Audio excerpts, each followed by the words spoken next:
Hello and welcome back to your channel. So today we are going to see the part number 13 and the course name is what? Exactly, the course name is what? मैं बहुत ही खुश हूँ कि आप लोग part number 13 तक videos को continuous देख रहे हैं।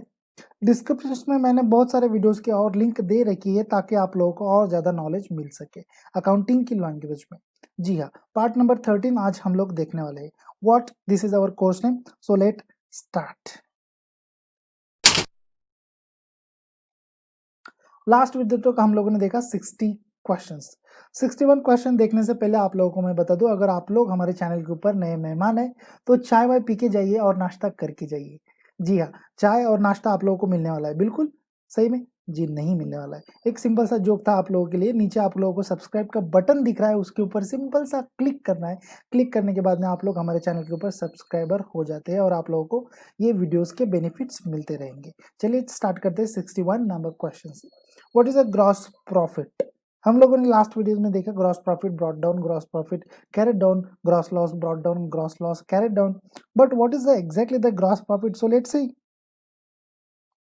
Gross profit is the sum produced by adding to the net profit the amount of the insured standing charges, or if there be a not net profit, the amount of the insured standing charges less, such as the proportion of any net trading loss as the amount of the insured standing charges is bears to all the standing charges of the businesses. जी हाँ, gross profit क्या है? Gross profit is sum produced by adding to the net profit the amount of the insured standing charges, और if there be a not net profit, जो net profit नहीं है वो वाला। जी हाँ, जो नेट प्रॉफिट नहीं है वो वाला। Net profit, the amount of the insured standing charges less such a proportion of any rent,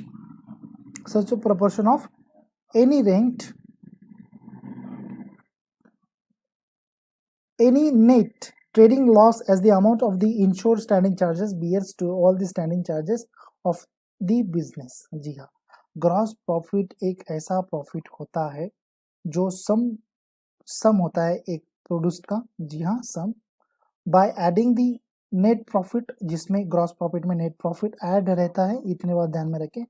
net profit the amount of the insured standing charges, उसमें इंश्योर्ड स्टैंडिंग चार्जेस भी होते हैं, और या फिर if there be a not net profit, standing charges में जो net profit नहीं रहता है ऐसा वाला profit, the amount of the insured standing charges less such a proportion of the net trading loss as the amount of the insured standing charges bears to all the standing charges of the businesses. जी बिल्कुल, मुझे पता है आपके सिर के ऊपर से चला गया है, बट कोई बात नहीं। The amount of the insured standing charges, वो अमाउंट जो इंश्योर्ड करती है स्टैंडिंग चार्जेस के लिए, लेस सच अ प्रोपोर्शन, उसमें से लेस करके हम लोग घटा देते हैं जी, of any net trading losses as the amount of the insured standing charges। जी, जैसे कि हम लोग कहेंगे डायरेक्ट मटेरियल, लेबर्स, वेजेस, ये सभी स्टैंडिंग चार्जेस हम लोग वहां से घटाकर हमारे पास में जो बैलेंस बचता है उस बैलेंस को हम बोलते हैं ग्रॉस प्रॉफिट। जी हाँ, bears to all the standing charges of the business. इसका मतलब क्या कि वो सभी चीज घटाकर जो हम लोग के पास में बचा रहेगा उसको हम लोग कहेंगे ग्रॉस प्रॉफिट। मैं उम्मीद करता हूँ कि आप लोगों को ये ठीक से समझा है, बट अगर नहीं समझा तो फिर से रिवाइंड कर कर देख लीजिए। चलिए 62 number question, how to calculate gross profit. जैसे कि अभी हमने देखा कि ग्रॉस प्रॉफिट एग्जैक्ट में क्या होता है, बट इसको कैलकुलेट कैसे करते हैं ये भी तो बड़ी बात है। सो देखते हैं how to calculate gross profit. So the formula, चलिए उससे पहले देख लेते हैं। Is the profit remained with the company after reducing all direct cost like material, labor, overheads from net sales?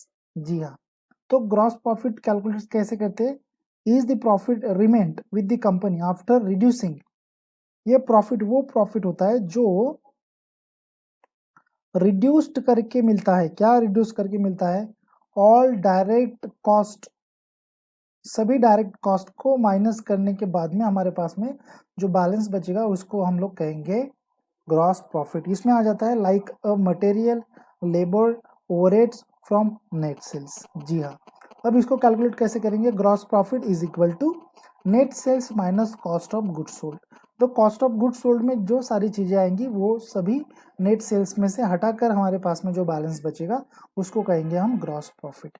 जी, अगर आपको वीडियो अच्छा लग रहा है तो एक सिंपल सा लाइक कर दीजिए। 63 नंबर वाला question, what is a net profit? जैसे ही ग्रॉस प्रॉफिट होता है वैसे ही नेट प्रॉफिट भी होता है। Let's see the answer.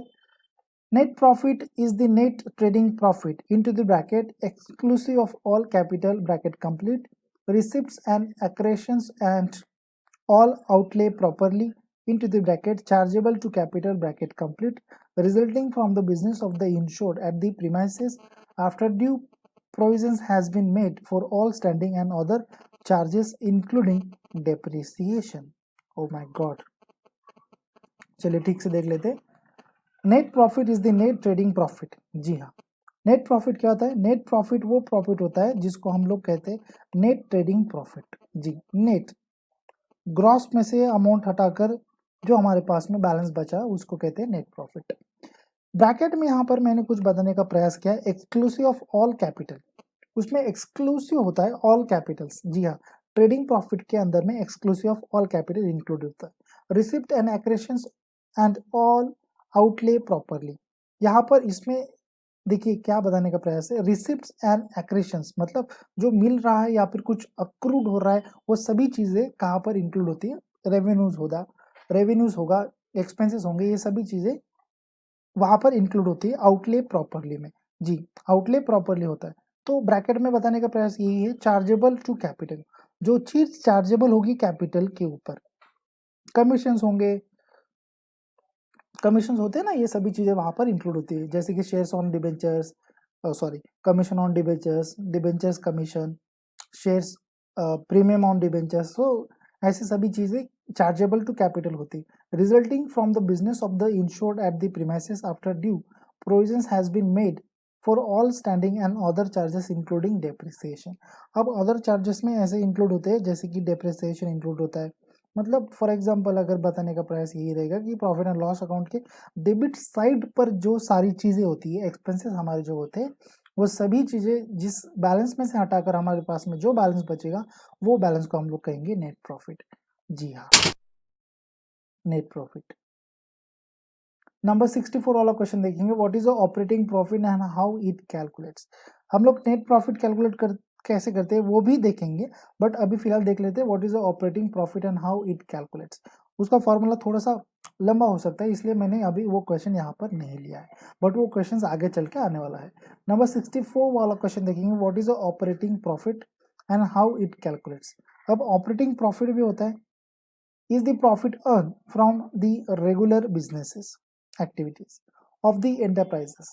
After we arrive at the gross profit, operating expenses into the bracket, indirect expenses bracket complete, such as a depreciation, salary, insurance, rent, etc. are subtracted from it. The operating profit arises. It also known as a earning before interest and tax (EBIT) or a recurring profit. Operating profit is equal to gross profit minus operating expenses. जी हाँ दोस्तों, operating profit क्या होता है? The operating profit earn from the regular business activities. जो profit business activities, जो regular वाली business activities हैं, उनमें से जो प्रॉफिट अर्न हो रहा है वो प्रॉफिट को हम कहते हैं ऑपरेटिंग प्रॉफिट। जी हाँ, of the enterprises.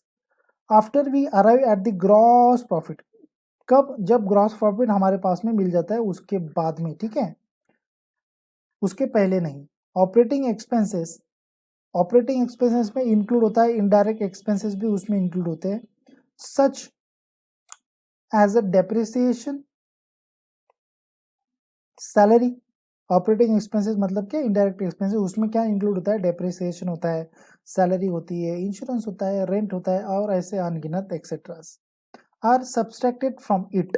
Operating expenses देखिए जीपी में से, मतलब ऑपरेटिंग प्रॉफिट कैलकुलेट करने के लिए ये सभी चीजें हम लोगों को उसमें से माइनस करनी पड़ेंगी। कहाँ से? जीपी में से। जीपी बोले तो ग्रॉस प्रॉफिट में से ये ऑपरेटिंग एक्सपेंसेस हम लोग माइनस करेंगे, सब्सट्रैक्ट करेंगे from it the operating profit arises, और उसके बाद में हम लोग के पास में प्रॉफिट ऑपरेटिंग वाला आ जाएगा, अराइजेस हो जाएगा, मिल जाएगा। It also known as earning before interest and tax. इसको और क्या कहा जाता है? ईबीआईटी इसको कहा जाता है, जो बहुत सारे रेशियोज में चलता है। रेशियोज जब हम देखेंगे, रेशियो कैलकुलेट करते समय, तो ये फॉर्मूला वहां पर आ जाता है कि what is earning before interest and tax और रिकरिंग प्रॉफिट। जी हाँ, इसको और क्या कहा जाता है? रिकरिंग प्रॉफिट भी कहा जाता है। ऑपरेटिंग प्रॉफिट कैलकुलेट करने का फॉर्मूला क्या है? तो operating profit is equal to gross profit minus operating expenses.